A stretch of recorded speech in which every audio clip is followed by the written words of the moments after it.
Assalamualaikum warahmatullahi wabarakatuh. Salam sejahtera untuk kita semua. Om Swastiastu, Namo Buddhaya, salam kebajikan. Terima kasih sudah hadir di sini. Hari ini kita mau coba ngobrol-ngobrol santai, ngobrolin tentang laporan capaian Kementerian Agama tahun 2020. Ini ada makanan loh, silahkan dinikmati ya. Nah, sambil makan, kira-kira siapa nih yang mau ngomong duluan?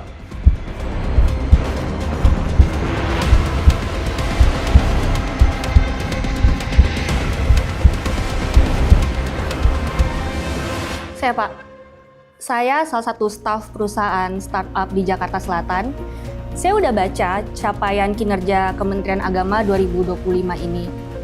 To be honest, saya kaget sih. Saya pikir Kementerian Agama itu cuman aktif di media sosial aja, cuman buat pencitraan aja.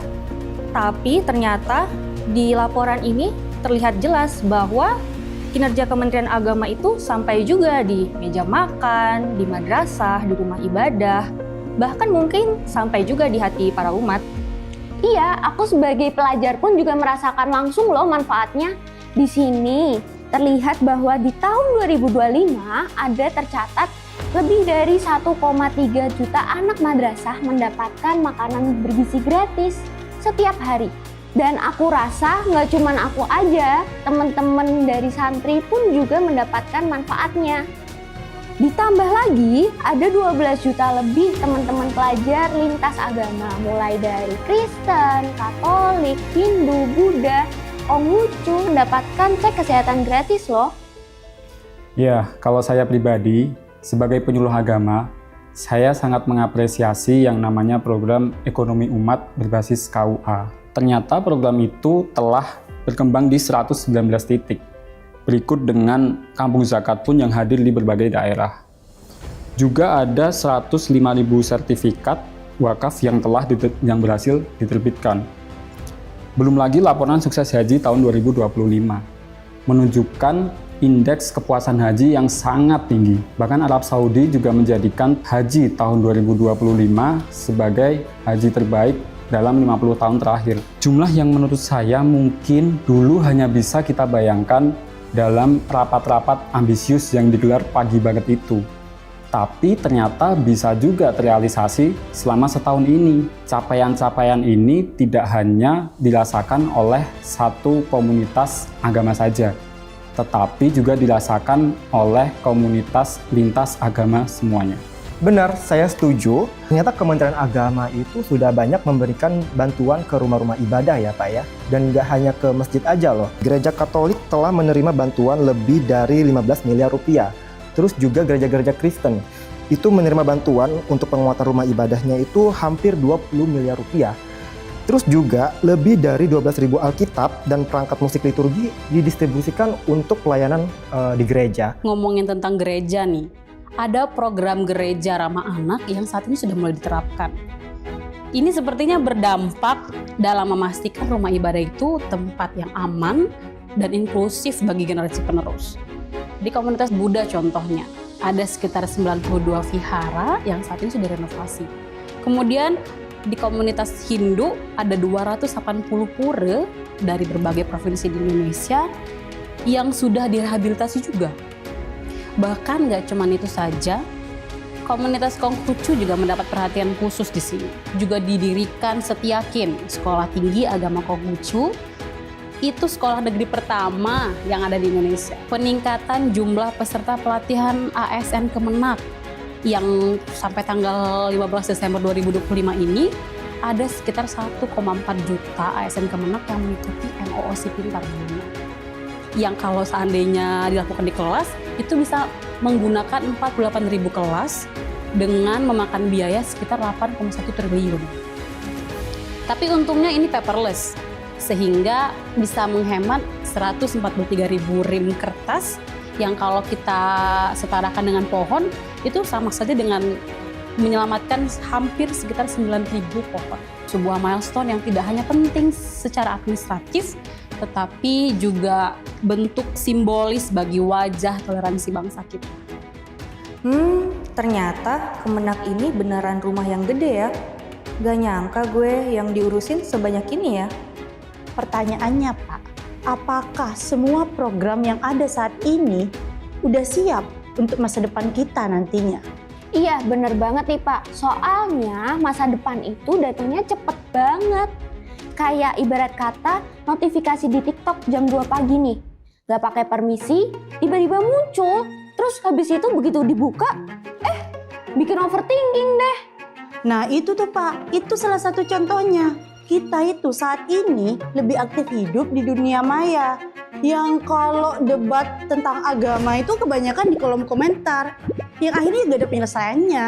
Ya kalau di dunia nyata sih kita bisa salaman ya Pak. Kalau di dunia maya salah sedikit ngirim emoji aja itu udah jadi masalah gede, saling adu. Bener kan ya guys?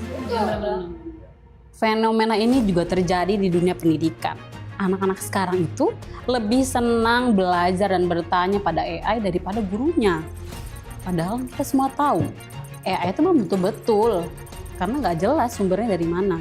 Bahkan nih ya Pak, keberagaman kita diuji bukan di lapangan lagi, tetapi di lini masa. Makanya Pak, tadi kan saya nanya dengan nada sopan ya, apakah program Kemenak saat ini sudah siap untuk masa depan kita nanti? Mungkin 5-10 tahun lagi. Contohnya, kurikulum berbasis cinta. Konsepnya sih keren ya Pak, tapi gimana tuh realisasinya? Realisasinya kalau kata aku sih, punten ya Bu Guru, mohon maaf sebelumnya. Ini cara ngajarnya itu perlu diupdate lagi. Apalagi generasi kami ini kalau misalkan loadingnya lama dikit aja, itu bisa langsung hilang fokusnya. Nah, maka dari itu kami tuh butuh pendidikan yang relate dengan kehidupan digital. Nah betul, dan juga ya Pak ya, yang gak kalah penting dari pendidikan di era digital saat ini tuh adalah kerukunannya. Nah ini bisa mungkin jadi catatan penting bagi Kemenak, mungkin harus punya strategi damai versi online yang lebih kuat, lebih luas, dan gak ikut ke bawah emosi netizen. Terus saya di sini juga lihat ada ekoteologi, penanaman pohon, sama green building. Konsepnya sih keren Pak, saya suka. Cuman ya Pak, kalau kita ibaratkan bumi ini kayak doi yang lagi sensitif. Kalau kita mau kasih perhatian, nggak boleh tuh setengah-setengah. Nggak bisa cuman atensi seminggu. Ibaratnya tuh kayak ada hubungan yang lagi sayang-sayangnya banget nih. Malah ditinggal gitu aja. Ghosting nggak sih namanya? Iya banget. Saya juga perhatiin di sini ada digitalisasi layanan Pak.